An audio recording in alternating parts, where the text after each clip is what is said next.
सहना भवतु सहनौ भुनक्तु सह वीर्यं करवावहे तेजस्विनावधीतमस्तु मा विद्विषावहे ॐ शान्ति शान्ति शान्तिः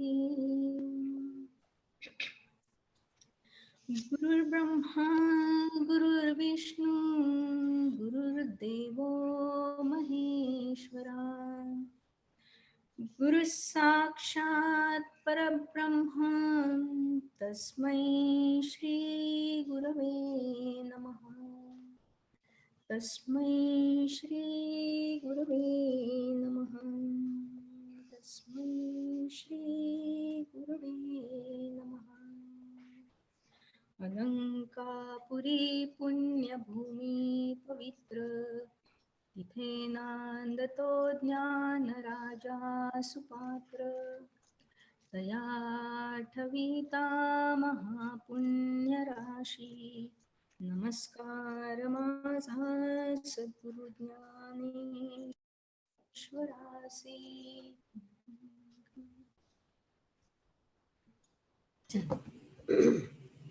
ओके, आपण 9व्या अध्यायावर आहोत. श्लोक 31. त्याच्या आधी आपण मागच्या वेळचा गोष्वाळा वाचू करू सुरुवात. अच्छा, मी वाचू का? म्हणजे आपण मागच्या वेळेचं म्हणायला तर माझा. हो, शैलेशचं आधी वाचू दे, चालेल. प्रयत्न केलेला आहे. शैलेश तुझा व्हिडिओ दिसत नाहीये, म्हणजे आहे पण दिसत. अरे माझा कॅमेराचं काहीतरी गडबड आहे, कधीतरी पटकन लागतो, कधी होत नाही. आणि मला ऑफिसच्या याच्यावर घेता येत नाही अशा मीटिंग, त्यामुळे घरचा कॅमेरा गडबड होतो. आणि अलकाचा कॅमेरा, अलकाचा लॅपटॉप तो अलका वापरते सध्या. ओके, ठीक आहे, वाच. हा, तर ओव्या अध्याय 9 ओव्या श्लोक 17 ते 23. या श्लोकामध्ये श्रीकृष्ण ज्ञानरूप यज्ञाने आराधना करणाऱ्या भक्तांबद्दल सांगतात आणि पुढे ते सर्व ठिकाणी मी कसा आहे याबद्दल पण सांगतात. या ज्ञानरूप यज्ञाबद्दल सांगताना ते सांगतात की या ज्ञानरूप यज्ञात मूळ संकल्प हा पशु बांधायचा खांब आहे. द्वैत हा पशु आहे. पंचमहाभूतांचे शब्द स्पर्शादी विशेष गुण म्हणजेच इंद्रिय व प्राण ही सामग्री आहे. अज्ञान हे तुपाचे काम करते. अशा यज्ञात मन व बुद्धी या प्रचोदित ज्ञानरूप अग्नीचे काम करतात. या यज्ञकुंड हा सुखदुःखादी द्वंद्वविषयीची चित्ताची समता आहे. आत्मपरीक्षण करण्याविषयाची बुद्धीची कुशलता ही मंत्रविद्येची शोभा आहे. शांती ही यज्ञ पात्रे आहे. जीव म्हणजेच आपण यज्ञ करणारे आहोत. या यज्ञात जेव्हा जीव म्हणजेच आपण ब्रह्मविचार रूप महामंत्राने व ज्ञानरूप अग्निहोत्र कर्माने जीव व ईश्वर यांच्यातील भिन्नता नष्ट करतो, त्यावेळेस अज्ञानरूप तूप नाहीसे होते व ते जीव पंचमहाभूते शब्दादी विषय व इंद्रिये ही एकरूप होतात. त्यांच्यातील वेगळेपणा नष्ट होतो. अशा वेळेस त्याला सर्व विश्व हे एकच आहे याचा अनुभव येतो. आणि मग मी जीव आहे याची त्याची कल्पना नाहीशी होते आणि सर्व ब्रह्मरूप आहे अशी या ज्ञानाने ज्ञानाने तो पूर्ण होतो. अशा स्थितीत जरी जगातील वस्तू त्याच्या दृष्टीस भिन्न दिसल्यास तरी पण या योग्याला त्या वेगळ्या दिसत नाहीत किंवा भिन्न दिसत नाही. उदाहरणार्थ यावेळी त्या श्रीकृष्ण उदाहरण सांगतात की जसे वेगवेगळे अवयव असतात तरी पण देह एकच असतो, किंवा सूर्यकिरणे जरी वेगळी असली तरी त्याचा सूत्र हा एकच असतो, सूर्य असतो.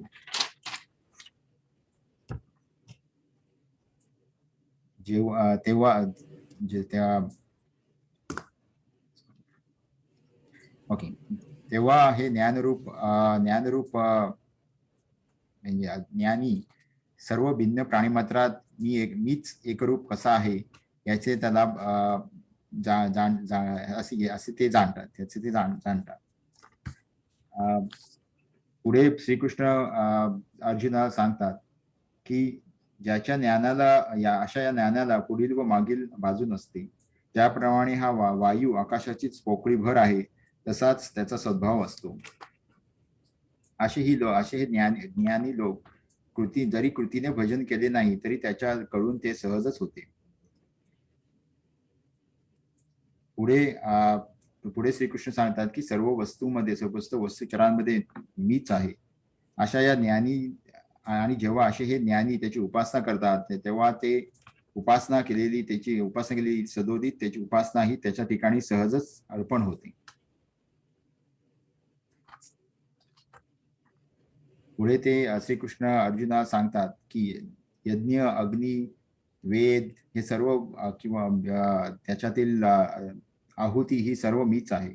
मी याच जगाचा पिता आहे, मी याच जगाचा माता आहे, पालनकर्ता आणि पितामह आहे.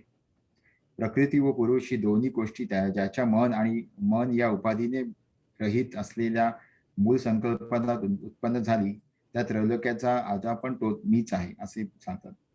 विनाशी आणि अविनाशी तोच आहे, तेव्हा तेव्हा नाही असे ठिकाणी कुठेच नाही. पण जेव्हा अज्ञानी लोक हे मी सर्वरूप असून मी कुठेच नाही असे पाहतात किंवा पाप नष्ट झालेले ज्ञानी यज्ञ करून स्वर्गाची प्राप्ती करतात, ते पुण्याच्या नावाने किंवा त्या पुण्याच्या नावाने ते स्वर्गाला प्राप्त करतात. जरी ते पुण्याच्या नावाने यज्ञ करतात, माझ्यासाठी आराधना करतात किंवा यज्ञ करतात, तेव्हा ते मला विसरून ते स्वर्गच पसंत करतात. अशा वेळी ते पुढे श्रीकृष्ण सांगतात की माझ्याकडे येत असताना दोन मार्ग माझ्याकडे येत असताना माझ्या स्वरूपापासून भलतीकडेच नेणाऱ्या स्वर्ग व नरक या दोन अडवाटा आहेत. पुण्यरूप पापाने स्वर्गात जाता येते. पुण्यरूप पाप याचा अर्थ येथे त्यांनी सांगितलं की बाहेरून पुण्य पण बाहेरून आतून पाप. पापरूप पापाने नरकाला जाणे होते. मग माझी प्राप्ती होते ते शुद्ध पुण्य. म्हणजे जेव्हा आपण शुद्ध पुण्य करतो तेव्हा त्याची प्राप्ती होते. तो विशाल स्वर्गलोक भोगल्यापासून पुढे ते सांगतात की ही जी पुण्यरूप लोक आहेत, ही लोक विशाल स्वर्गलोक भोगल्यास पुण्य आणि जेव्हा पुण्य त्यांचे क्षीण होते आणि जेव्हा ते क्षीण होते तेव्हा ते परत मृत्यूलोकी प्रवेश करतात आणि परत ते मृत्यू आणि याच्या सायकल मध्ये अडकतात. ज्यांनी पूर्णच्या जोरावर स्वर्गाची हाव धरली ते परमात्म्याला मुक्तात.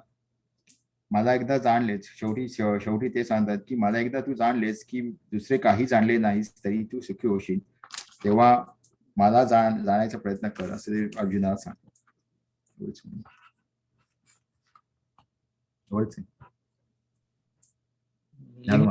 ड्रॉप झाल्या का? निलिमा ते दिसत नाहीये. हो, आल्या. माझं डिस्कनेक्ट झालं, कशामुळे झालं माहित नाही. ओके, आता दिसते. हो. हा, तर मी शैलेश तुझं मी 20व्या याच्यापर्यंत विजयाताई तुम्ही म्यूट करता का? विजयाताई म्यूट करता? सॉरी, आता वंदनाचं विजयाताईंना फक्त कोण? शैलेश संपलं तुझं? कारण मध्ये हो झालं. मी 20व्यापर्यंत ऐकलं तुझं आणि मध्येच कुठेतरी काय झालं माहित नाही. एनिवे, वंदना. माझं 23 ते 30 श्लोक, अध्याय 9, 23 ते 30 श्लोक आणि 344 ते 424 ओव्या आहेत.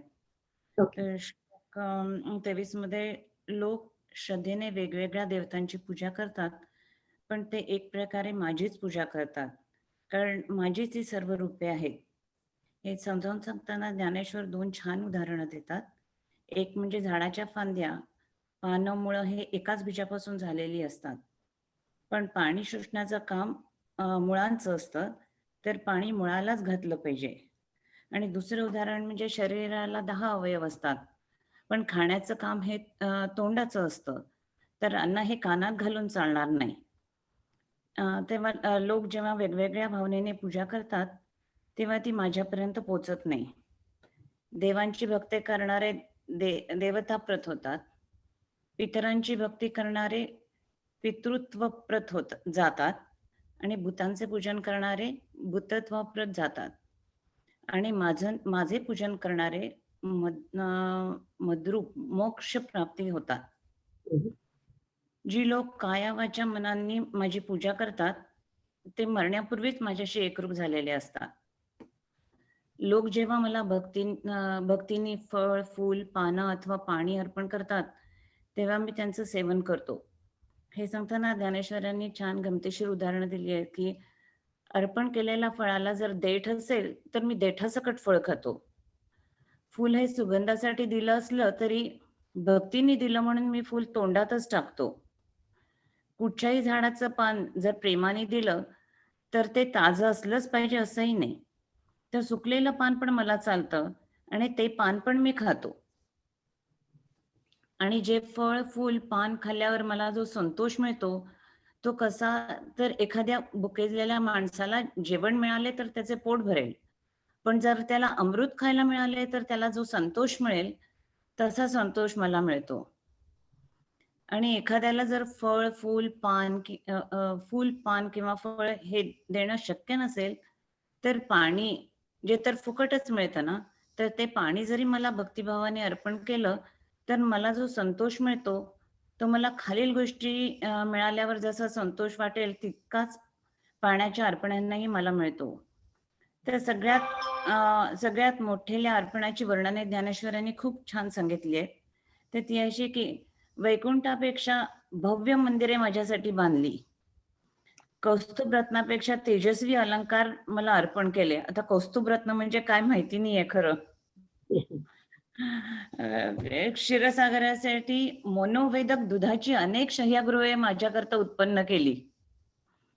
आणि ज्यांनी पूजेत कापूर, चंदन, अगरू यांच्या सुगंधी द्रव्यांचा डोंगर अर्पण केला, ज्यांनी सूर्याला दीपमाळेत लावले आणि जी दीपमाळ मला अर्पण केली, आणि गरुडासारखी वाहने दिली, कल्पवृक्षांचे बगीचे अर्पण केले. तर कल्पवृक्षांमध्ये कोणती झाडे येतात याची माहिती काढली तर अशी मिळाली की प्रत्येक भागात कल्पवृक्ष वेगवेगळा समजला जातो. आणि कल्पवृक्ष म्हणजे इच्छा पुरवणारं झाड, आणि त्यात मोडणारी झाडं म्हणजे वडाचं झाड, नारळाचं झाड, अंजिराचं झाड. आता अंजिराचं झाड माहिती नव्हतं की अंजिराचं आहे का आवळ्याचं आहे. अश्वत्थालाच अंजीर. अंजिरच आहे. मग आवळा पण खरं तर अंजीर असं म्हणतात, पण ऍक्च्युअली जेव्हा ते अंजीर म्हणतात तेव्हा ते मीन अश्वत्थ. त्याचं काय म्हणायचं टेक्निकल नाव आहे सेम एज अंजीर, म्हणून खूप तास कन्फ्युजन. अश्वत्थ वृक्ष म्हणजे पिंपळ, वड यांना सुद्धा अश्वत्थ. अच्छा. आणि महुआ बेसिकली आपली इच्छा पूर्ण करणारा, आणि त्याचा इच्छा पूर्ण जरी असला. आणि महुआचं झाड आणि शमीचं झाड आणि इतर झाड असं त्यांनी सांगितलंय की ते कल्पवृक्षामध्ये मोडतात म्हणून. आणि कामधेनूंचे कळप मला अर्पण केल्यावर वाटणारा संतोष, किंवा अमृतापेक्षा रसभरीत पुष्कळ पक्वाने अर्पण केल्यावर होणारा आनंद, हे सर्व भक्ताने भक्तिभावाने पाण्याच्या अर्पणाबरोबरचेच आहे. जेव्हा मला फक्त फळ, फूल, पानं अर्पण करतो, तेव्हा तो गरीब आहे का श्रीमंत यांच्याकडे माझं लक्ष नाही, किंवा फूल, फळ, पानाकडे पण माझे लक्ष नसते, तर भक्ताच्या शुद्ध भक्तित्वाकडेच माझे लक्ष असते. आणि 7वा श्लोक समजावून सांगताना ज्ञानेश्वर म्हणतात, कृष्ण अर्जुनाला सांगतायत की तू जे काय व्यवहार किंवा कर्म करतो आहेस, ते तू करतो आहेस असं न समजता ते व्यवहार तू माझ्या प्रित्यर्थ करतो आहेस अशा समजुतीने कर. उदाहरणार्थ दान करत असशील किंवा नोकरांना पगार देत असशील किंवा कुठची योग्य किंवा अयोग्य गोष्ट करत असशील तर ती माझ्या प्रित्यर्थ करतोयस अशा भावनेने केलंस तर ते कर्म केल्यामुळे मिळणारं जे फळ आहे त्याचा तुला लाभ होणार नाही. पण ते फळ शुभ असेल किंवा अशुभ असेल हे समजून सांगताना ज्ञानेश्वर उदाहरण देतात की एखादी बी भाजली किंवा अग्नीच्या कुंडात टाकली किंवा अर्पण केली की तिला परत कोंब फुटत नाही. तसं तू तुझी कर्म सगळी माझ्या प्रित्यर्थ केलीस तर त्या कर्मांची फळं तुला असो शुभ असो वा अशुभ असो ती तुला लागू होणार नाहीत. अशी कर्मफल त्याग किंवा संन्यास रूपी कर्मे करशील तेव्हा तू माझ्यात एकरूप होशील आणि जन्ममरणाच्या फेऱ्यातून मुक्त होशील आणि जन्ममरणातून येणारे कष्ट सुख व दुःख पण नाहीसे होतील आणि माझ्या सुखरूपी स्वरूपात तुझे ऐक्य होईल. अरे वा, अजून लिहिलंय 29व्या श्लोकात सांगितलं की मी सर्व प्राणी मात्रात एकसारखा आहे. जे मला भक्तिभावाने पुजतात ते माझ्या ठिकाणी आहेत आणि मी पण त्यांच्या ठिकाणी आहे. आणि हे श्लोक समजून सांगतात ज्ञानेश्वर खूप छान वडाची बी आणि झाडाचं उदाहरण देतात. जसं वडाच्या झाडाच्या बी मध्ये मोठा वटवृक्ष होण्याची क्षमता असते आणि ती वडाची बी वटवृक्षामध्ये पण असते. तसे भक्तांच्यात आणि माझ्यात फरक नसतो. मी भक्तांमध्ये एकरूप झालेला असतो. आणि 30व्या श्लोकात सांगितलं की एखादा माणूस वाम मार्गाने जात असेल आणि मग त्याला त्याचा पश्चाताप झाला आणि त्यानंतर तो योग्य मार्गाने भक्तीने उर्वरित आयुष्य जगायला लागला तर मरण्याच्या वेळेस त्याला चांगला माणूसच समजावे. आणि हे समजावून सांगतात ज्ञानेश्वर उदाहरण देतात की एखादा माणूस महापुरात बुडत असताना वाचला आणि जिवंत कडेला लागला तर त्याचे बुडणे पण व्यर्थ गेले. त्याप्रमाणे पूर्वी केलेले पाप भक्ती केल्याने उरत नाही. झालं. छान छान छान केली समाधी. ओके, आता सुरू करूया. कल्पना आलीयस परत फ्रेश होऊन. 31वा श्लोक. क्षिप्रं भवति धर्मात्मा शान्ति निगच्छति कौतेय प्रतिजानीहि न मे भक्तः प्रणश्यति.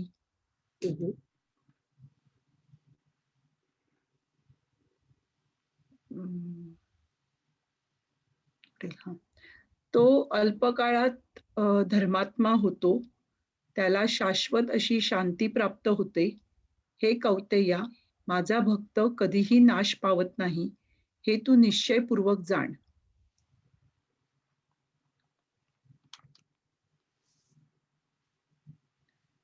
आता उभे आहेत. तो भक्त आता कालांतराने मद्रूप होईल अशी ही कल्पना तुझ्या अंतःकरणात येईल. अगा अर्जुना, अमृतात राहणाऱ्याला मरण कसे येईल? ज्या वेळेस सूर्योदय नसतो त्या कालास रात्र असे म्हणावायचे. तसे माझ्या भक्ती वाचून जे जे कळणे ते महापातक नव्हे काय? अर्जुना, याकरिता भक्ताच्या चित्तास माझे स्वरूप सानिध्य ज्या वेळेस प्राप्त होते त्यावेळेसच खरोखर तो मद्रूप होतो. ज्याप्रमाणे एका दिव्याने दुसरा दिवा लावला असता त्यातील पहिला कोणता हे ओळखता येत नाही, त्याप्रमाणे जो सर्व भावांनी माझे भजन करतो तो मद्रूप होऊन राहतो. मग माझी नित्य असलेली जी स्वरूप शांती तीच त्याची स्थिती व तेज आहे. फार काय सांगावे, माझ्या जीवाने ते जगलेले आहेत. हे अर्जुना, सांगितलेली गोष्ट पुन्हा पुन्हा तीच ती किती सांगू? माझ्या प्राप्तीची जर तुला इच्छा असेल तर माझी भक्ती क्षणभरही सोडू नकोस. अरे, आमचे कुळ शुद्ध आहे या अभिमानात राहू नका. तसेच आमचे कुळ श्रेष्ठ आहे असा कदाचित आनंद मानाल तर मानू नका. व शास्त्राध्ययनाची पोकळ हाव व्यर्थ का बाळगावी? उत्तम सुस्वरूपाने व तारुण्याने मस्त का व्हावे? संपन्नपणाचा डौल कशाला मिरवावा? कारण माझ्याविषयी एक भक्ती जर नसेल तर हा सर्व पसारा निष्फळ आहे. धान्या वाचून पिशा असलेली कणसे दाट एकसारखी आली तरी त्याचा काय उपयोग? शहर चांगले आहे पण त्यात वस्ती नसेल तर त्याचा काय उपयोग? अथवा सरोवरातील पाणी आटावे किंवा रानामध्ये एका दुःखी मनुष्याची दुसऱ्या दुःखी मनुष्याची गाठ पडावी, अथवा अम, अम, एखाद्या झाडाला दुःखी मनुष्याची गाठ पडावी, अथवा एखाद्या झाडाला वांस फुलांचा बहर यावा. सर्व ऐश्वर्य अथवा कुळ व जाती यांचा डौल हा अम, त्यांचा डौल त्याप्रमाणे आहे. ज्याप्रमाणे एखादे शरीर सर्व अवयवांनी पूर्ण असून त्यात फक्त जीवच नसावा, त्याप्रमाणे माझ्या भक्ती वाचून जे जगणे आहे त्याला आग लागो. अर्जुना, या पृथ्वीवर दगड नाहीत काय?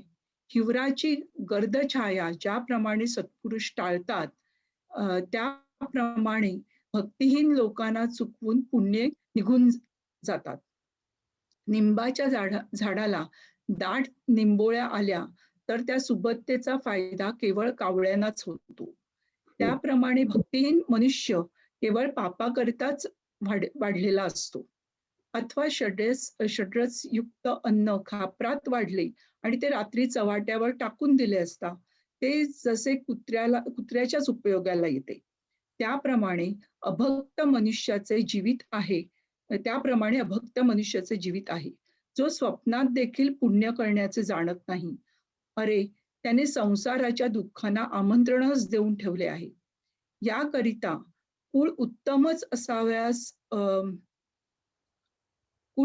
असावयास पाहिजे असे नाही. जातीने नीच योनीचा असला तरी चालेल, अंत्यजच काय, पण देहाच्या नावाने पशुचा देह मिळाला तरी चालेल. हे पहा की मगराने गजेंद्राला पाण्यात धरले. त्याच्या तडाख्यातून सुटण्याकरता त्याने मोठ्या काकुळतेने माझा धावा केला. त्या योगाने त्यास माझी प्राप्ती झाली आणि त्याचा पशुपणा व्यर्थ गेला. आता उभ्या वाचून. तो आता अवसरे सारिका होईल, ऐसाही भाव तुझ जाईल. हागा अमृता आत राहील, तया मरण कैचे. पै सूर्य जो वेळू नुदेजे, तया वेळा की रात्री म्हणिजे. देवी माझी ये भक्ती विणकीचे की जे, ते महापाप नोहे. म्हणून तयाची या चित्ता, माझी जवळीक सुता. देवाचे तो तत्वता स्वरूप माझे. जैसा दीपे दीपू लाविजे, तेथ आदिल कोण हे नोळखी जे. तैसा सर्वस्वे जो मज भजे, तो मी होऊन ठाके. मग माझी नित्य शांती, तया दशा तेची कांती. किंबहुना जिती माझे जीवे, एथ पार्था पुढती. तेची ते सांगो किती, जरी मी या चाडतरी भक्ती न विसंबीजे गा. अगा कुळाची या चोखटपणा न लगा, अभिजात्य क्षण झणी श्लाघा. व्युत्पत्तीचा वाऊगा, सोसू का वहावा. का रूपे वयसा माझा, आथिलेपणे का गाजा. एक भाव नाही माझा, तरी पाल्हाळते. कणे वीण सोपटे, कणसे लगली आथी एक दाटे. काय करावे गोमटे वोस नगर, ना तरी सरोवर आटले. राणी दुःखिया दुःखी भेटले, का वांज फुली फुलले झाड जैसे. तैसे सकळते वैभव, अथवा कुळ जाती गौरव. जैसे शरीर आहे सावेव, परी जीवची नाही. तैसे माझी ये भक्ती वीण, जळो ते जियाले पण. अथा पृथ्वीवरी पाषाण, नसती काही. पै हिवराची दाट सावली, सज्जनी जैसी वाळिली. तैसे पुण्य डावलुनी गेली अभक्तांते. निंब निंबोळिया मोडोनी आला, तरी तो कावळी यांसीची सुकाळू झाला. ऐसा भक्तिहीनू वाढिनला दोषांची लाग. का षड्रच खापरी वाढिले, वाढोनी चोहटा रात्री सांडिले, हे सुनियांचे ऐसे झाले जिया परी. तैसे भक्तिहीनांचे जिणे, जो स्वप्नीही परी सुकृत नेणे. तैने संसार दुःखासी आवंतणे, वोगरिले गा.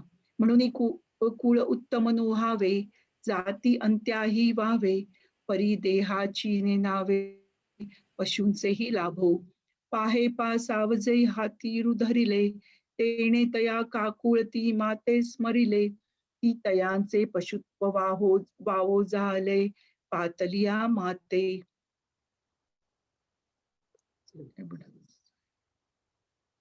पुढचा कोण वाचतंय? माझं आहे ना. हम्म. ओके. माहि पार्थ व्यपश्चित्य येपि स्यु. काय? व्यपाश्रित्य. व्यपाश्रित्य येपि स्यु पापयोनयः, स्त्रियो वैशास्तथा शूद्रास्तेऽपि यान्ति परां गतिम्.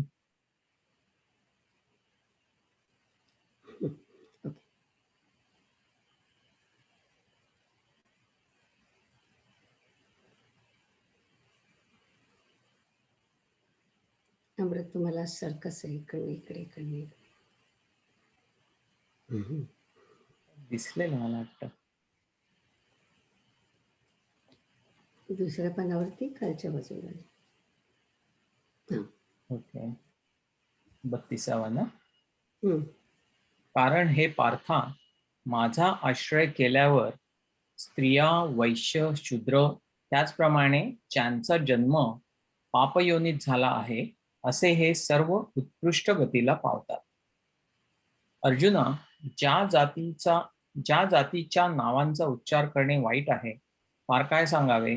जी जात सर्व निकृष्ट आहे, त्या पापरूप जातीमध्ये जे जन्मास आले आहेत, ते पापी जातीतील अविवेकी दगडाप्रमाणे मूर्ख असेना, परंतु सर्व भावाने ज्यांची माझ्या ठिकाणी पक्की भक्ती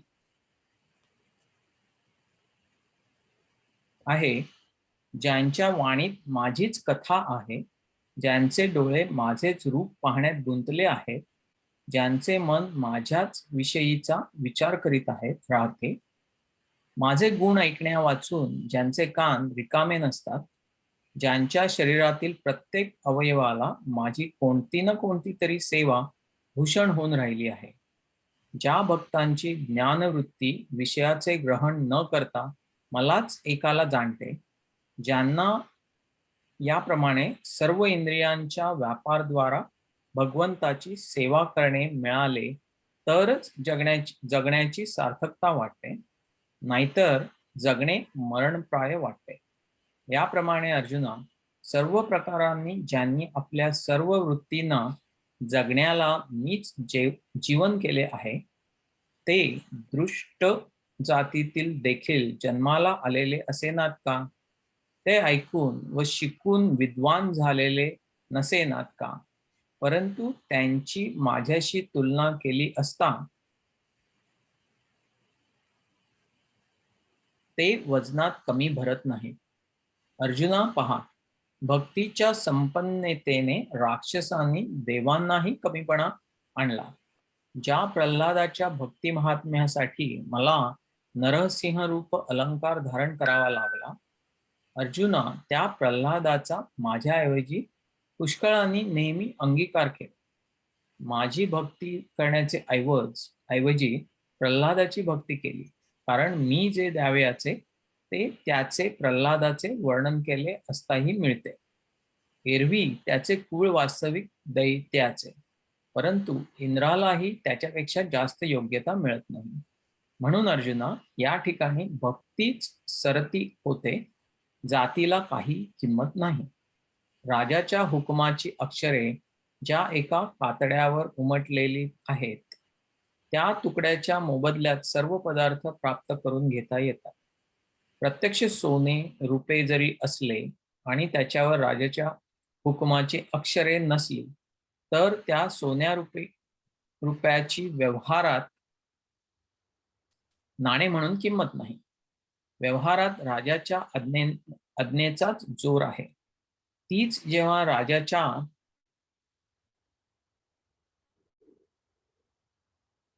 हुकमाची अक्षरे असलेला एक चामड्याचा तुकडा प्राप्त होतो, तेव्हा त्याचे सर्व माल विकत घेता येतो. त्याप्रमाणे आपला उत्तमपणा त्याच वेळेला टिकेल. त्याच वेळेला सर्वज्ञता मान्य होईल, की ज्या वेळेला मन आणि बुद्धी माझ्या प्रेमाने भरून जाईल. याकरिता अरे उत्तम कुळ, जाती, अगर वर्ण हे सर्व निष्फळ आहेत. अर्जुना, एक माझ्या ठिकाणी अनन्य होण्यातच सार्थकता आहे. तेच मन वाटेल त्या हेतूने का होईना पण माझ्या स्वरूपात येईल, मद्रूप होईल. असे करावे आणि एकदा माझ्या स्वरूपात आले तर मागील जाती कुळ वगैरे गोष्टी निष्फळ होतात. ज्याप्रमाणे जोपर्यंत गंगेच्या पाण्याला जाऊन मिळाले नाही तोपर्यंत नाल्या ओढ्यांच्या पाण्याला नाले ओढे असे म्हणतात. मग ते गंगेला येऊन मिळाल्यानंतर ते केवळ गंगारूपच होऊन राहतात. किंवा खैराचे लाकूड, चंदनाचे लाकूड व इतर रायवळ लाकडे ही निवड जेथपर्यंत एकत्र करून ती अग्नीमध्ये घातली नाहीत तेथपर्यंतच होऊ शकते. त्याप्रमाणे क्षत्रिय, वैश्य, शूद्र व अंत्यज आणि स्त्रिया ह्या जाती जेथपर्यंत भक्त माझ्याशी एकरूप झाले नाहीत तेथपर्यंतच वेगवेगळ्या असतात. जसे समुद्रामध्ये मिठाचे कण घातले असता ते समुद्ररूप होऊन त्याचा कणपणा नाहीसा होतो, त्याप्रमाणे मग जेव्हा सर्व वृत्ती मद्रूप होतात तेव्हा त्या जाती व व्यक्ती यांच्या नावाने शून्य पडते. तेथपर्यंतच शोणभद्र व सिंधू अशी नद्यांची नावे व नर्मदा, गंगा अशी ही नद्यांची नावे राहतात आणि तेथपर्यंतच पूर्वेकडे व पश्चिमेकडे नदांची शोणभद्र आणि सिंधू या एवढ्या मोठ्या नद्या आहेत की त्यांना नद म्हणतात, म्हणून त्यांनी त्याचं प्लुरल केलंय नदा. नद्यांच्या ऐवजी नदांची केलंय. ओके, नदांची आणि खाली नद्यांची. ओके. तेथपर्यंत पूर्वेकडे व पश्चिमेकडे वाहणारे ओघ असे भेद राहतात की जेथपर्यंत हे सर्व समुद्रात येऊन मिळत नाही. कोणत्याही एका निमित्ताने हेच चित्त माझ्या स्वरूपात प्रवेश करून राहो एवढे झाले म्हणजे मग आपोआप मद्रूप होणे निश्चित आहे. अर्जुना, फोडण्याच्या उद्देशाने लोखंडाचा घण परिसावर पडला तरी मला वाटतं इथे थांबावं आणि मग बरं तेवढं वाक्य वाचून घे आणि मग आपण तरी देखील घणांचा संबंध परिसाशी येण्याच्या वेळेस तो घण सोनेच बनून जाईल. इथपर्यंतच आहे. तोव्या सुद्धा महेशला नंतरच्या रजनीतच वाचणार आहे. अच्छा अच्छा ओके कारण मला वाटलं की खूप होत आहे ते. बेसिकली या दोन्ही श्लोकांमध्ये त्यांनी फक्त मी पुन्हा हरवलं का ओके दोन्ही श्लोकांमध्ये भक्तीचाच महिमा सांगितलाय की भक्तीशिवाय व्यक्ती म्हणजे प्रेतासारखीच असते असं त्यांनी एका ठिकाणी म्हटलंय. आणि दुसरं त्यांनी सांगितलंय की कुळ, जाती, वर्ण आघावेची अकारण येथे अर्जुना माझेपण सार्थक एक 456 जी ओवी आहे ती महत्वाची आहे की तुम्ही कुठल्याही जातीत कुठल्याही याच्यात जन्माला असलात तरी जर का तुम्ही भक्ती केली तरी ते सगळे भक्त एकाच लेव्हलला येऊन पोहोचतात. आणि याच्यामध्ये कधी कधी लोकांना असं विशेषतः स्त्री स्वातंत्र्याच्या भक्त्या असतात माझ्यासारख्या, त्यांना एकदम असं वाटतं की अरे स्त्रिया, वैश्य, शूद्र आणि पापयोनी जन्माला आले अशा सगळ्यांना एकत्र का घातलं. कारण त्या काळामध्ये किंवा कृष्णाच्या काळामध्ये कृष्णाच्या पेक्षाही मला वाटतं म्हणजे त्या युगामध्ये सुद्धा बायकांना जास्त महत्व दिलं जात नव्हतं आणि म्हणजे पुरुष आणि बायका यांच्यामध्ये बराच भेद होता. आणि तसंच पुन्हा ज्ञानेश्वरांच्या वेळी होतं की पुरुषांना आणि बायकांना एक लेवल नव्हतं आणि म्हणून ब्राह्मण एका बाजूला आणि बाकीचे सगळे दुसऱ्या बाजूला, अशा प्रकारचं जे वातावरण होतं, त्याच्यामुळे ते जे दुसऱ्या बाजूला जे होते ते सगळे एका श्लोकामध्ये आले, म्हणून तशी नावं घेतली. याचा अर्थ असा नाही की स्त्रिया म्हणजे शूद्र जातीच्या असतात वगैरे, असा अर्थ नाहीये त्याच्यामध्ये. फक्त त्यांना लेव्हल एक मिळत नव्हतं, म्हणून त्यांनी म्हटलं की जर का त्या भक्त असतील तर त्यांना तेवढंच महत्व असतं जेवढं पुरुषांना असतं. एवढाच त्याच्यामधून अर्थ काढायचा. नाहीतर मग का स्त्रियांना त्या शूद्र याच्यामध्ये ठेवलं असं वगैरे त्याच्यावरती बरंच होतं चढविचढ. तसं नाहीये. त्यांनी फक्त ह्या सगळ्यांना म्हणजे ज्यांना कमी लेखलं जातं त्या सर्वांचा उल्लेख म्हणून तिथे स्त्री आपण म्हटलंय. ओके, जाऊया पुढे. तुला ओव्या हिंदीमध्ये वाचायचं. हा, अंत्यज म्हणजे काय? अंत्यज म्हणजे खालच्या जातीतले शूद्र. जे अंत्यज म्हणजे ऍक्च्युअली ज्यांना त्यांचा विटाळ होतो ते. आणि ती नदी काय आहे? शृणभद्रा म्हणजे कुठची? माहित नाही का शृणभद्रा म्हणजे कुठली, पण सिंध सारखीच खूप मोठी नदी दिसते ती. मला वाटतं ती, I don't want to guess. कोणाला माहिती असेल तर सांगा शृणभद्रा म्हणजे कुठले. पहिल्यांदाच ऐकलं उलट. हा, कारण मी सिंधू नदीच ऐकलं होतं. 40 पासून महेशला वाचायचं. हो हो. मागे जायला हवंय जरा.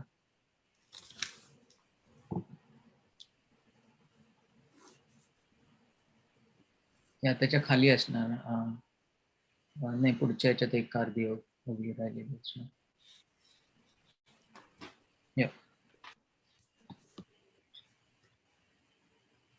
अगानावे घेता ओखंटी, जे आगवे या अधमांची ये शेवटी. ये पापयोनी किरीटी, जन्मले जे ते पापयोनी मूढ, मूर्ख ऐसे जे. दगड परी माझा ठाई दृढ सर्व भावे, जयांची वाचे माझे आलाप, दृष्टीभोगी माझेची रूप. जयांचे मन संकल्प माझाची वाहे, माझी कीर्ती विण. जयांचे रीते नाही श्रवण, जया सर्वांगी भूषण माझी सेवा. जयांचे ज्ञान विशो नेणे, जाणीव मजची एका ते जाणे. जया जया ऐसे लाभे तरी जिणे, एरवी मरण. ऐसा आगवची परी पांडवा, जिही आपुलिया सर्व भावा. जियावया लागी बोलावा नीची केला, ते पाप योनीही होतू का. ते श्रुधा धितही न होतू का. परी मजसी तुकिता तुका तुटी नाही. पाहे पा भक्तीचेनी आथिलेपणे, दैत्य देवा आणिले उणे. माझे नरसिंहत्व लेणे, जयाचिया महिमे. तो प्रल्हादुगा मजसाठी, घेता बहुते सदा किरीटी. काजे मिया द्यावे ते गोष्टी, तयाचिया जोडे. एरवी दैत्य कुळ साचो कारे, परी इंद्र ही सरीन लाहे उपरे. म्हणून भक्तिगा येथ सरे, जाती अप्रमाण. राज्यानेची अक्षरे आहाती, तिये चामा एका जया. पडती तया चामासाठी जोडती, सकळ वस्तू. वाचून सोने रूपे प्रमाण नोहे, एथ राजाज्ञाची समर्थ आहे. तेची चाम एक जई लाहे, तेणे विकती आघवी. तैसे उत्तमत्व तैची तरे, तैची सर्वज्ञता सरे. जई मनोबुद्धी भरे, माझे निप्रेमे. म्हणून कुळ जाती वर्ण, हे आगवेंची गा अकारण. एथ अर्जुना माझे पण सार्थक एक, तेची भलतेणे भावे. मन मज आंतू येते हो वावे, आले तरी आगवे मागील वाव. जैसे तवची वहाळ वोहळ, जवन पवती गंगाजळ. मग होऊनी ठाकती केवळ गंगारूप. का खैर चंदन काष्टे, हे विवंचना तवची घटे. जवन घापती एकवटे अग्निमाजी, तैसे क्षत्री वैश्य स्त्रिया का शूद्र इत्यादी इया, जाती तवची वेगळा लिया, जवन पवती माते मग जाती व्यक्ती पडे बिंदुले, जेव्हा भावभूत होती मज मिनले, जैसे लवणकण घातले सागरा माझी, तववरी नदा नदींची नावे, तवची पूर्व पश्चिमेचे यावे, जवन येती आघवे समुद्रा माझी, हे चिकवणे एके मिसे, चित्त माझ्या ठाई प्रवेशे, येतूल हो मग आपैसे, मी होणे असे.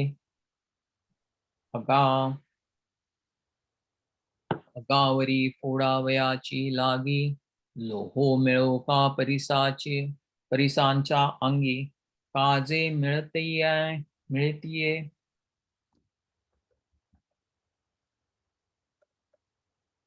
प्रसंगी, सोनेची होईल पाहे पा वालभा, अजून एक आहे ना, पाहे पा वालभाचे निव्याजे, या व्रजांगणांची निजे, मज मिनलिया काय माझे, स्वरूप नवतीची. 65 पर्यंत आपलं झालेल्या. Okay.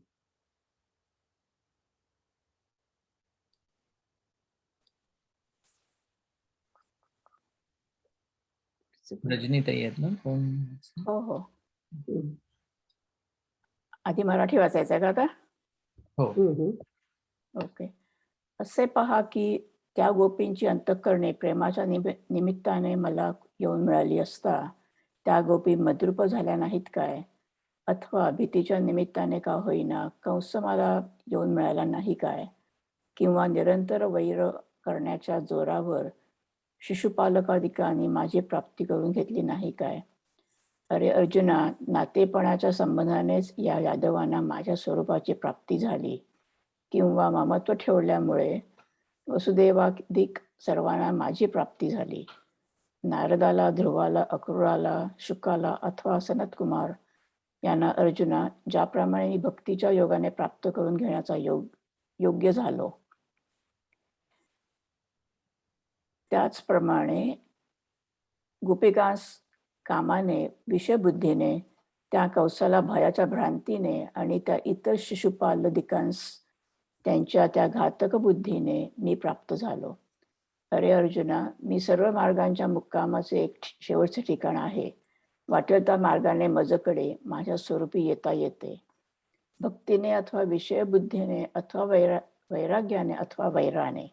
म्हणून अर्जुना पहा, माझ्या स्वरूपात मिळवायचे असेल तर येथे साधनांचे बंधन नाही, आणि वाटेल त्या जातीत जन्माला आले तरी चालेल, मग भक्ती किंवा वैर केले तरी हरकत नाही. परंतु भक्त किंवा वैरी व्हायचे असेल तर ते माझे झाले पाहिजे. कोणत्याही का निमित्ताने होईना जर माझ्याशी दृढ संबंध झाला तर मद्रूप होणे हे खास हाती आले असे समजावे. याप्रमाणे अर्जुना, पापी जातीत जन्म झालेले किंवा वैश्य, शूद्र अथवा स्त्रिया यांनी माझे भजन केले असता ती माझ्या स्वरूपाला येऊन मिळतात.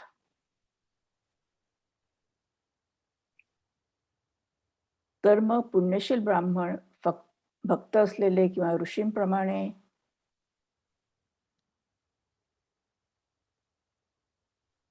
चुकलं का माझं काही? नाही, आधी ओव्या म्हणायचा ना, तो पुढच्या श्लोकाचा अर्थ आहे मला वाटतं. मला वाटतं 1-2 लाईनी राहिल्या होत्या. Anyway, doesn't matter. हे पाहेपासून सुरू करायचं का? हो हो. पाहे पा वालभाचे निव्याजे, तिया प्रजांगणाचे निजे, मग मिनलिया काय माझे स्वरूप नभीतीची. नातरी भयानेची मिसे, मातेन पविजेचे काय कंसे, ही अखंड वैर वशे शैदादिकी. अगा सोयरेपणीचे पांडवा, माझे सायुज यादवा, की ममत्वे वसुदेवा दिका सकळा. नारदा, ध्रुवा, अक्रूरा, शुका, हन, सनत कुमारा, या भक्ती मी धनुर्धरा प्राप्यू जैसा. तैसाची गोपिसी कामे तया कंसा भयसंभ्रमे येरा घातके या मनोधर्मे शिशुपालादिका. अगामी एकुलाणीचे खागे मग येवो ये भलतेने मार्गे भक्ती का विषय विरागे अथवा वैरे. म्हणून पार्थापाही प्रवासावया माझे ठाई उपयांची नाही केणी येथ. आणि भलतिया जाती जन्मावे मग भजीजे का विरोधावे परिभक्त का वैरिया व्हावे माझी याची. अग कवणे एके बोले माझे पण जरी जाहले तरी मी होणे आले हाता निरुते. या परी पापयोनिही अर्जुना का वैश्य शूद्र अंगना माते भजता सदना माझी या येती. किम पुनर्ब्रह्म तेच म्हण ना. किम पुन्हा ब्रह्मणा पुण्या भक्ता राजश्रेयास्तता अनित्यम सुखम लोकमिमं प्राप्य भजस्व माम. तर मग पुण्यशील ब्राह्मण भक्त असलेले आणि ऋषीप्रमाणे आचरण करणारे राजे हे जरी उत्कृष्ट गती पावतील यात नवल काय. अनित्य व सुखहीन असा हा मर्त्य लोक प्राप्त झाला असता तू माझीच भक्ती कर. मग चारही वर्णामध्ये क्षत्रचामराप्रमाणे सर्वांचा वर केले असलेले ज्यांना स्वर्ग हा निर्वाहाकरिता इनाम दिलेला आहे व जे वेदातील मंत्ररूप विद्येचे माहेरघर असते असे जे ब्राह्मण जेथे नेहमी यज्ञाच्या राहणे असते, जेथे ज्या ब्राह्मणांच्या ठिकाणी नेहमी यज्ञाचे राहणे असते, जे वेदांचे अभेद्य चिलखत आहेत, ज्यांच्या दृष्टीरूप मांडीवर कल्याणाची वाढ होत राहते, ते या पृथ्वीवरील देव आहेत. जे मूर्तिमंत तपाचे अवतार आहेत, जे सर्व तीर्थांना उदयास आलेले दैवच आहेत. ज्यांच्या इच्छारूप ओलीने चांगले कर्म हाच कोणी वेल तो विस्तार पावला आहे, ज्यांच्या संकल्पाने सत्य जिवंत राहिले आहे, ज्यांच्या आशीर्वादाने अग्नीचे आयुष्य वाढले म्हणून समुद्राने आपले पाणी यांच्या प्रीतीकरिता दिले. मी लक्ष्मीला सारून पलीकडे केली, गळ्यातील कौस्तुभ काढून हातात घेतला व मग ज्यांच्या पायधुळी करता छातीचा खळगा पुढे केला. अर्जुना, अजूनपर्यंत त्या पावलांची खूण मी हृदयाच्या ठिकाणी वागवीत आहे, ती मी का वागवितो म्हणून म्हणशील तर आपल्या षड्गुण ऐश्वर्य भाग्यरूप समुद्राचे रक्षण होण्याकरता. आता पुढचं रवी वाचणार आहे ना. हो, आता तुम्ही ओव्या वाचा. ओके.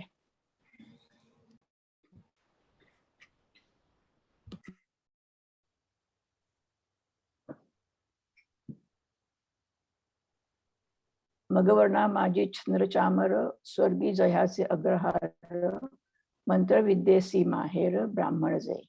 जेथ अखंड वसिजे यागी जे वेदांची वज्रांगी जयाची दिठीच्या उत्संगी मंगळ वाढे.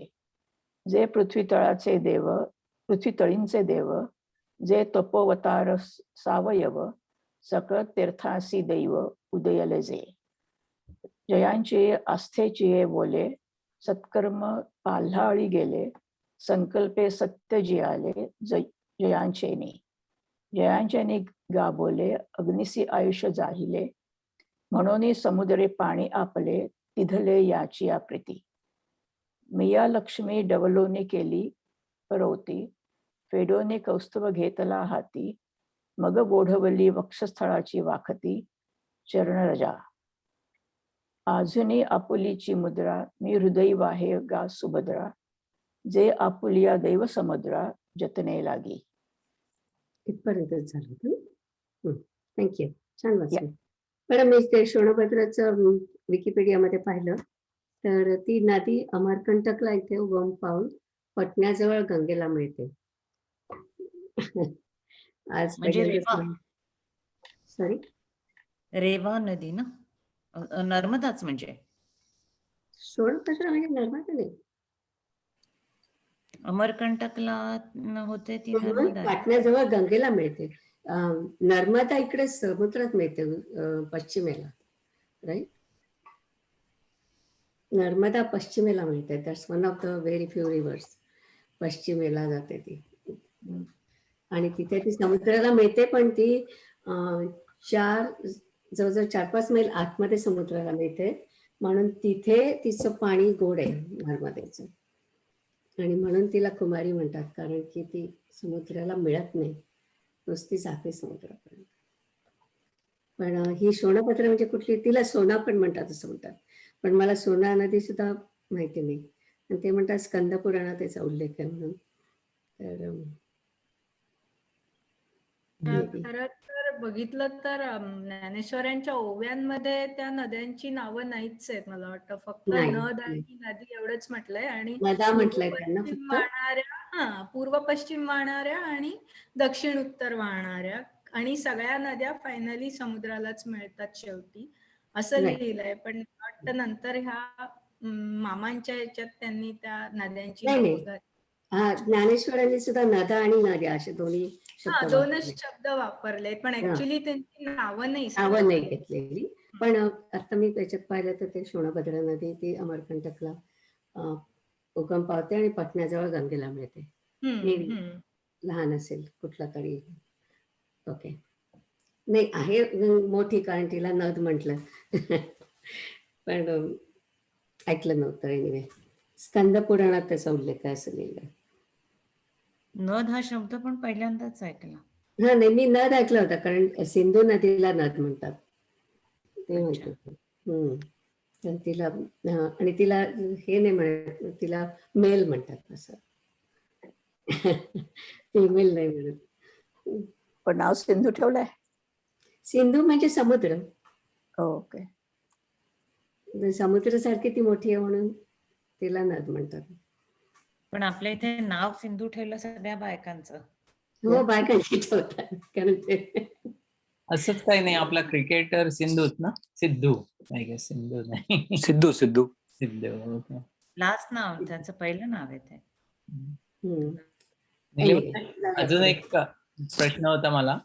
ह्या 472व्या ओवीमध्ये त्यांनी परंतु भक्त किंवा वैरी व्हावयाचे असेल तर ते माझेच झाले पाहिजे, म्हणजे वैरी असले तरी सुद्धा ते माझेच झाले पाहिजेत, म्हणजे असं भक्तीनी आता काही कारण शिशुपालाला, बरोबर, शिशुपाल वैरी होता ना, पण त्याला पण मोक्ष मिळाला, कारण कृष्णाने त्याला मारलं. त्याचे 100 पाप भरल्यानंतर कृष्णाने त्याला सुदर्शन चक्राने मारलं. खरं म्हणजे तो वैरी होता त्याचं. कृष्णाने का मारलं? तो सारखा कृष्णाचं चिंतन करायचा. वाईट याने करायचा, पण कृष्णाचं चिंतन करायचा म्हणून. कंसाचं सुद्धा तसं. कंस सुद्धा. तर हे वैरी असून सुद्धा त्यांना मोक्ष मिळाला म्हणून.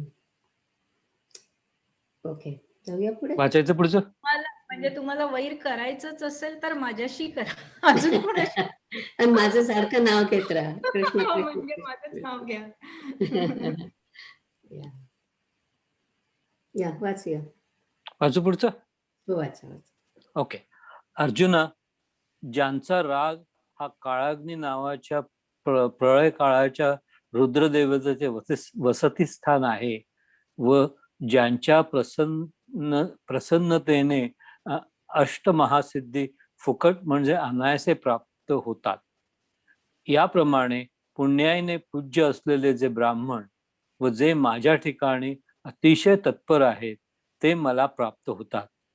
हे काय आता निराळे सिद्ध करावयास पुढचं पान पाहिजे, निराळे सिद्ध करावयास पाहिजे. पहा, चंदनाच्या झाडावरून आलेल्या वाऱ्याने स्पर्श केलेली लिंबाची झाडे जी चंदनाच्या जवळ होती ती निर्जीव अचेतन असूनही त्यांनी देखील देवांच्या मस्तकावर राहण्यास जागा मिळवली. मग खास चंदन ती जागा मिळणार नाही असे मनात तरी कसे आणता येईल? किंवा त्यास ती जागा मिळाली आहे हे सिद्ध केले तरच ते खरे ठरणार असे आहे काय? ज्या अर्थी शंकरांनी हाल विष प्रशन केल्याने जी आगाग होते ती थंड करील या आशेने अर्धा असा चंद्र मस्तकावर निरंतर धारण केला आहे. त्या अर्थी थंड करणारा आणि पूर्ण व सुवासाने चंद्रापेक्षा अधिक असा जो चंदन तो सहज सर्वांगाच्या ठिकाणी कसा बसणार नाही? ओके. अथवा रस्त्यावरील पाण्याने जिचा आश्रय केला असता ती रथोद्देके अनायासाने समुद्ररूप होतात. त्या गंगेला त्या काही समुद्राशिवाय दुसरी गती आहे काय?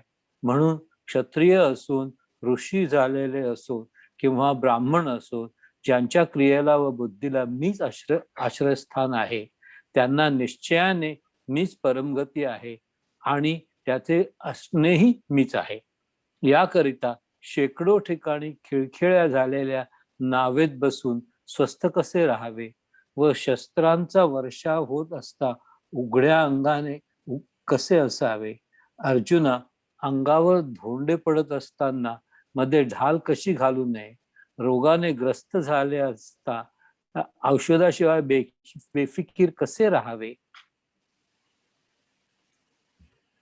अर्जुना, जेथे चोहोकडून वणवा लागला आहे तेथून बाहेर कसे पडू नये? त्याप्रमाणे अनेक दुःखांनी भरलेल्या या मृत्यूलोकात येऊन मला कसे भजवू नये बरे? अरे अर्जुना, माझे भजन न करण्याला असे आपल्या प्राण्यांच्या अंगी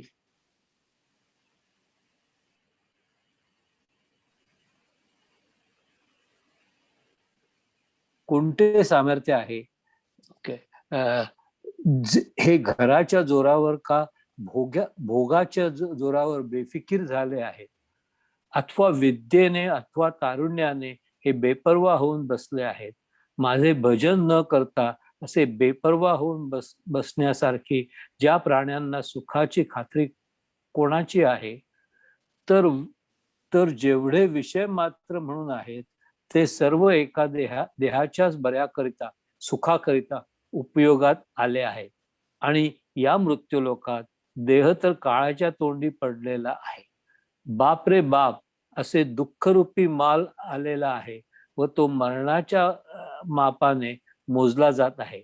अशा त्या मृत्यूलोकातील नरदेहरूपी शेवटच्या बाजाराच्या वेळी येणे झाले आहे. शेवटच्या बाजाराच्या वेळी येणे झाले.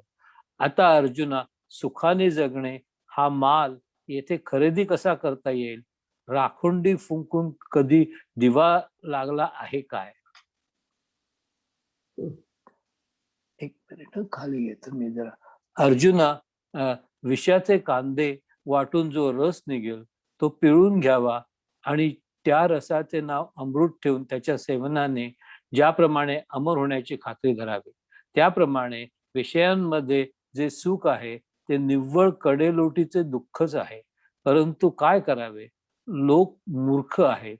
विषयांचे सेवन केल्या वाचून त्यांचे चालतच नाही, किंवा आपले मस्तक तोडून ते पायाला पडलेल्या जखमेवर जसे बांधावे तसे या मृत्यू लोकातील सर्व व्यवहार चालले आहेत. ओव्या वाचायची मला 500 पर्यंत.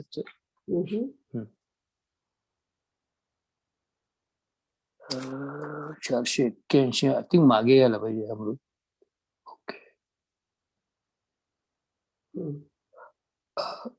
ओके. अजूनही पाऊलाची मुद्रा मी हृदयी वाहे गा सुभद्रा, जे आपुलिया देव समुद्रा जतने लागी, जयांचा कोप सुभटा, काळा अग्नि रुद्राचा वसवटा, जयांचा प्रसादी फुकटा, जोडती सिद्धी, ऐसे पुण्य पूज्य जे ब्राह्मण, आणि माझा ठाई अति निपुण, आता माते पुढचे घ्यायचे. आता माते पावती हे कवण, समर्थने पाहे पा चंदनाची अंगानिळे, शिवतिले निंब होते ते जे जवळे, तीही निर्जीवांविही देवांची निळळे बैसणी केली. मग तो चंदनू तेथ न पवे, ऐसे मनी कैसे निधरावे, अथवा पातला हे समर्थावे, तेव्हा काहीसाच जेथ निवविल ऐसिया आशा, हरे चंद्रमा आधा ऐसा, वाहिजत असे शिरसा निरंतर, जे तेथ निवविता आणि सगळा परिमळे चंद्राहुनी आगळा तो चंदनू केवी अवलिळा सर्वांगीण बैसे का रथोद्देके जिये चिये कासे लागलिया समुद्र जाली अनायसे तिये गंगेसी काय अनारिसे गत्यंतर असे म्हणून राजर्षी का ब्राह्मण जया गती मती मीची शरण तया त्रिशुद्धी मीची निर्वाण स्थिती ही मीची या लागी शत नजरे नावे रेगोनी केवी निश्चिंत होवावे कैसेनी उघडिया असावे शस्त्रवर्णी वर्षी आय एम सॉरी शस्त्रवर्षी या झालं नाही 90 पर्यंत झालं 500 पर्यंत जायचं. Oh I am sorry your right sorry मला वाटलं हा वाचतो मी. अंगावरी पडता पाषाण न सुवावे केवी वोडण रोगे दाटलिया आणि उदासपण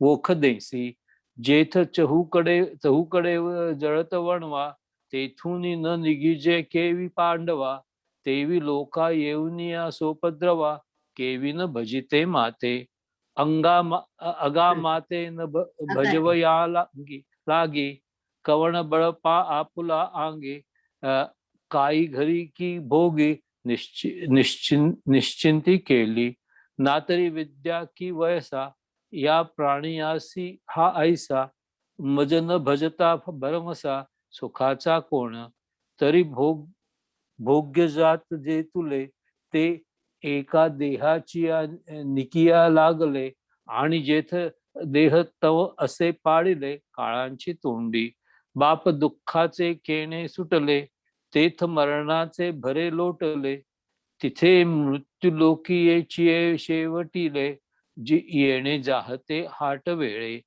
आता सुखासी जीविता आता सुखेसी जीविता कैची ग्राहिकी किजेल पांडुसुता काय राखोंडी फुकता दीपू लागे अशा विषाचे कांदे वाटुनी जो रस घेई जे पिळुनी तया नाम अमृत ठेवुनी जैसे अमर होणे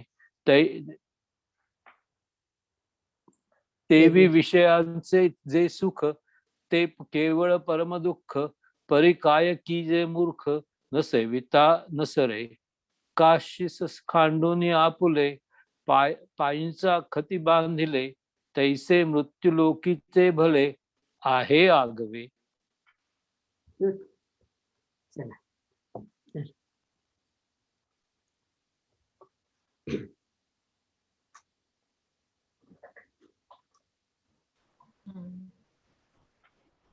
मग ते पुढे वाचायचंय की वेळ आहे अजून कोण वाचू शकतो?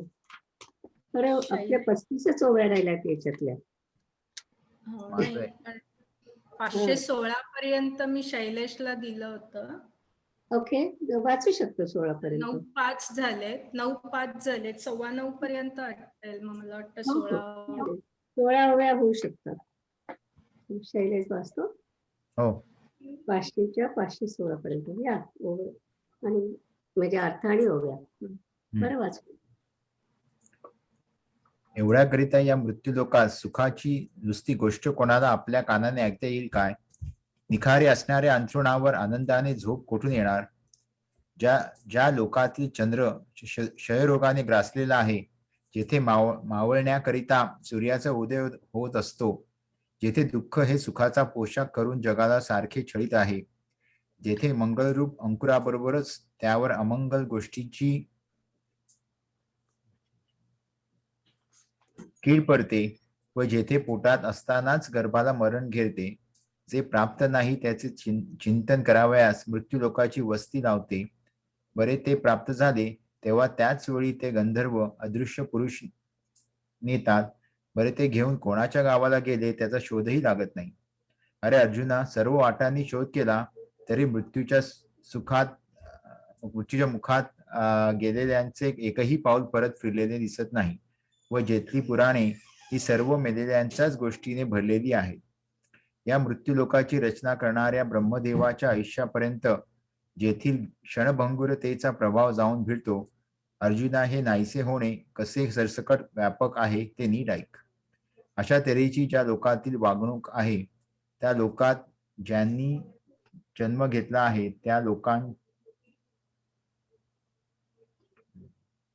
त्या लोकांच्या बेफिकीरपणाचे मोठे नवलच दिसते. अरे, ज्यापासून इहपर लोकीचा लाभ होतो त्याकरिता हे लोक एक कवडी देखील भांडवल सोडित नाहीत. व ज्या ठिकाणी सर्वस्वाची हीन होते तेथे कोट्यावधी हानी होते ते कोट्यावधी रुपये खर्च करतात. जो अनेक विषय विलासात निमग्न असतो तो सध्या सुखात आहे असे म्हणतात. व जो लोभाने ग्रस्त झाला आहे त्यास या जगात ज्ञानी म्हणतात. ज्याचे आयुष्य थोडे उरले आहे व त्याचप्रमाणे ज्याची बल आणि बुद्धी ही नाहीशी झाली आहेत, अशा म्हाताऱ्यास वडील म्हणून नमस्कार करतात. जसजसे मूल वयाने वाढत जाते, वयाने मोठे होते, तसतसे त्याचे आईबाप वगैरे आनंदाने व कौतुकाने नाचतात. पण वरून जरी ते मूल मोठे वाढताना दिसले तरी वास्तविक पाहिले तर आतून त्याचे आयुष्य सरून जात आहे. त्याची त्यांना खंतच नाही. जन्मल्यापासून दिवसेंदिवस ते मूल अधिकाधिक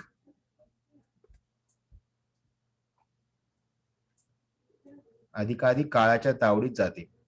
असे असून आईबाप आनंदाने त्याच्या वाढदिवसाचा उत्सव करतात व आनंद प्रदर्शक गुढ्याही उभारतात. अरे अर्जुना, कोणी कोणाला तू मर असे म्हणले तर ते त्यास सहन होत नाही आणि त्याच्या निवृत्तीचा उपाय न करता मेल्यावर रडत बसतात. पण असलेले आयुष्य व्यर्थ जात आहे हे त्यांना मूर्खपणाने समजत नाही. बेडूक सापाकडून उभा गिळला जात असताना देखील तो बेडूक उडत असलेल्या माशांना पकडण्याकरिता जीभ बाहेर काढून वेटाळीत असतो. तशाच तऱ्हेने प्राणी कोणत्या लोभाने तृष्णा वाढवितात कोण जाणे. अरे रे, हे वाईट आहे. मृत्यू लोकातील सर्वच न्याय उफराटा आहे. अर्जुना, तू जरी येथे अकस्मात जन्मला आहेस तरी या मृत्यू लोकाच्या रहाटीतून झटकन मोकळा हो आणि या भक्तीच्या मार्गाला लाग, की त्या भक्तीच्या योगाने माझे निर्दोष स्वरूप पावशील. पुढे करू का? तेवढंच म्हणून वाचायची.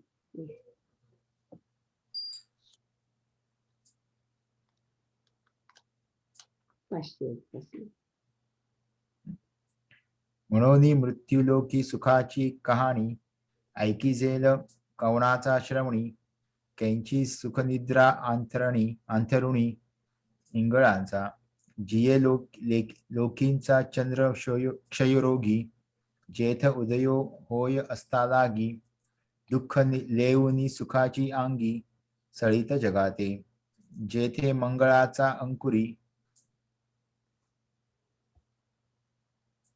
सवेची अमंगळाची पडे पोळी, मृत्यू उदराचा परिवरी, गर्भू गिवसी, जे नाही तया ते चिंतवी, तव तेची नेईजे गंधर्वी, गेलियाची कवणे गावी, शुद्धी न लभे, अगा गिवसिता आघवा वाटी, परतले पाऊलची नाही किरडी, सैंघ निमालिया चियाची गोठी, तिये पुराणे जेथीची, जेथी चिये अनित्यतेची थोरी, करितया ब्रह्मयाचे ऐश्वेरी, कैसे नाही होणे अवधारी, निपटुनिया, ऐसी लोकींची जिये नांदणूक, जेथ जन्मले आधी जे लोक, तयाचिये निश्चिंतीचे कौतुक दिसत असे. पै दृष्टा दृष्टीचिये जोडी, लागी भांडवल न सुटे कवडी, जेथ सर्वस्वे हानी तेथ कोडी, वेचिता गा, जो बहुवे विषय विलासे गुंफे, तो म्हणती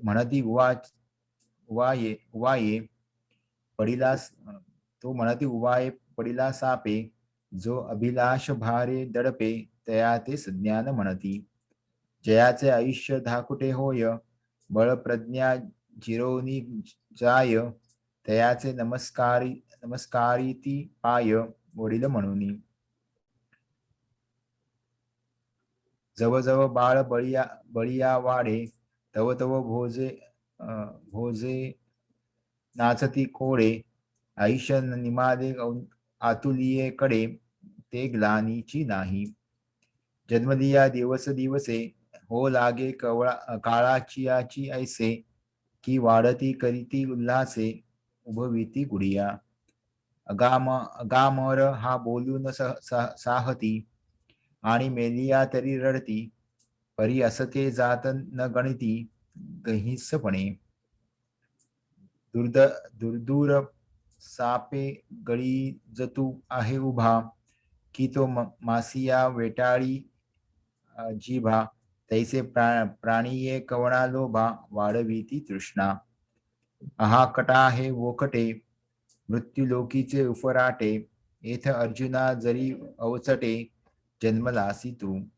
तरी झडझडोनी वहिला निघ, ये भक्तीची ये वाटे लाग, जिया पावसी अव्यंग निजधाम माझे.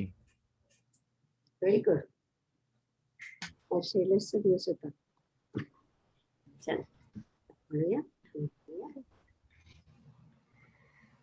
आता विश्वात्मके देव येणे वाग्यज्ञे तोषावे, तोषो नियाम जला असायदान हे, जे खळांची व्यंकटी सांडो, तया सत्कर्मी रती वाढो. भूता परस्परे पडो मैत्र जीवांचे, दुरितांचे तिमिर जावो, विश्वस्वधर्म सूर्ये पाहो. जो जे वांछील तो ते लावो प्राणिजात, वर्षत सकाळ मंगळी, ईश्वर निष्ठांची मांदियाळी. अनवरत भूमंडळी भेट तू भूता, चला कल्पतरूंचे आरव, चेतना चिंतामणीचे गाव. बोलते जे अढव पियुषांचे, चंद्रमे जे अलांछन, मार्तंड जे तापहीन, ते सर्वाही सदा सज्जना सोय रे होतू. किंबहुना सर्व सुखी पूर्ण हो नीती लोकी, भजिरो आदि पुरुषी अखंडित, आणि ग्रंथोपजीविये विशेषी लोकीये. दृष्टादृष्ट विजये होवावे जी, तेथ म्हणे श्री विश्वेश्वराव, हा होईल दानपसाव. येणे वरे ज्ञानदेवो सुखिया झाला, सुखिया झाला, सुखिया झाला.